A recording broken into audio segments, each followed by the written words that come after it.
How to fix Amazon sign up internal error. Hello everyone, welcome back to our channel. If you're trying to join the millions of happy Amazon shoppers but keep hitting an internal error wall, don't worry. In this video, I'm going to show you several quick fixes to get you signed up and shopping in no time. First thing first, if you are encountering an internal error, it might be due to server issues. Sometimes Amazon servers are down or undergoing maintenance. If that's the case, all you can do is wait a little while and then try again later.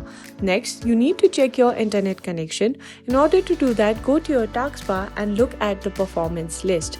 Make sure your Wi-Fi is working properly. A poor internet connections can definitely cause sign-up problems. Next, if you're still having trouble, don't forget to use the help option on Amazon. You need to go to your profile, and once you're in the profile, you need to tap on menu icon located at the top left corner of your screen. Simply tap on that, and from there you need to scroll down and tap on customer service. Once you have done that, you need to scroll down a bit, and in the search box you can type your problem.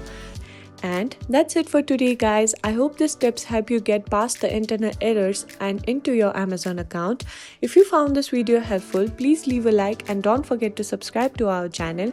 Hit that bell icon so you never miss an update from us.